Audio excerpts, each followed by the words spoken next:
النهارده هعمل معاكم الفول مدمس بطريقه احترافيه زي الكتاب ما بيقول بالظبط. هعرفكم ازاي الفول يطلع معاكم بالقوام الكريمي ده وباللون الجميل ده بمكون واحد بس عمره ما هيسود منك تاني. خلاص رمضان على الابواب، كل سنه وانتم طيبين. ودي الوجبه الاساسيه عند المصريين في السحور. بعد الفيديو ده هتبطلي تشتري من بره تاني، بجد خطير. بس قبل ما ابدا، لو عجبكم الفيديو ما تنسوش تشتركوا في القناه ولايك وشير وفعلوا الجرس عشان توصلكوا اشعارات بكل وصفاتي. متنسوش تحطوا تطبيقاتكم على الجروب بتاع الفيسبوك. يلا بينا نبدا. معايا هنا اول حاجه كيلو من الفول البلدي، ممكن كمان تعملوا نص الكميه، ممكن تعملوا نص كيلو بس. في بقى الحبايه رفيعه وفي الحبايه التخينه شويه، الاكبر من دي شويه. انا جبت الحبايه رفيعه، ممكن تجيبوا الحبايه التانية اللي هي اكبر من دي شويه عادي، ايا كان دي او دي الاتنين شغالين. انا نقيت الفول بتاعي كويس وغسلته كويس قوي، وبعدين ضفته في الحله دي ونزلت عليه بكوبايتين من الميه، ميه من الفلتر عادي، وهسيبه منقوع في الميه دي لمده يوم ونص. هيفرق قوي يا جماعه، يعني هسيبه يوم ونص. سيبته يوم ونص بالظبط، ممكن نسيبه يوم واحد كمان. وهنفتح عليه بعد يوم ونص وهنشوف شكله معانا بقى عامل ازاي. وهنا ده طبعا شكل الفول بتاعي اتضاعف حجمه كتير، انا نقلته في حله اكبر ما شاء الله، ولونه فتح والحبايه نفشت وكبرت جدا. انا غسلته كويس قوي حوالي 5-6 مرات وصفيته في المصفى. بصوا، مش في دماسة بقى ولا في حلة ضغط ولا في اي حاجة، حلة عادية، حلة ألمونيوم، حلة تيفال، اي حلة عندكم. غسلت الفول بتاعي كويس قوي.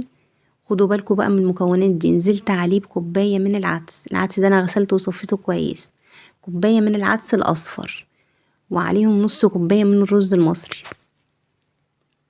بجد يا جماعة الحاجات دي بتفرق جدا.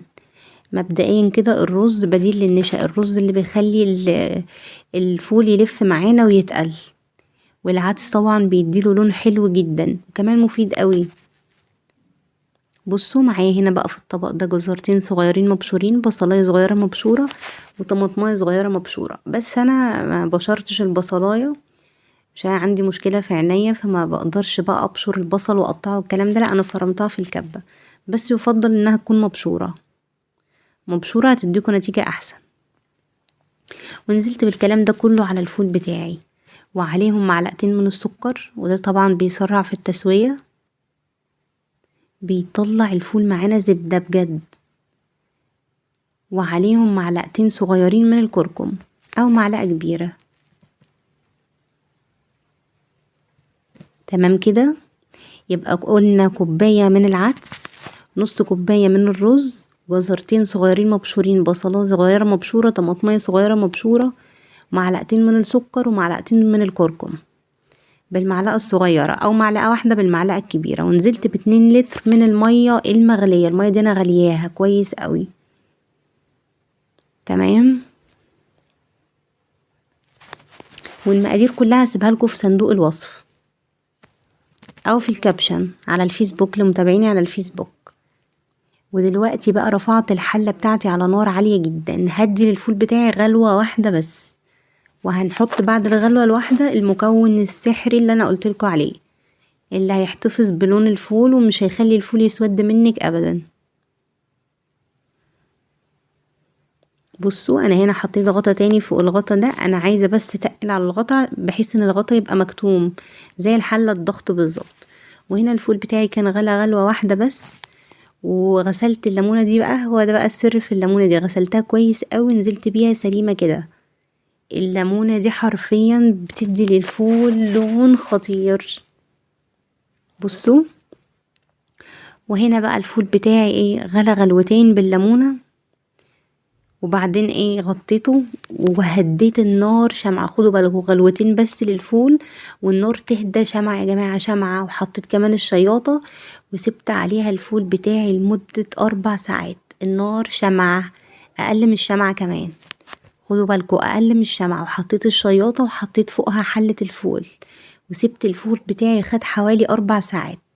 وبعد ساعة تقريبا رفعت الغطا، كانت المية اللي حواليه كلها اتبخرت.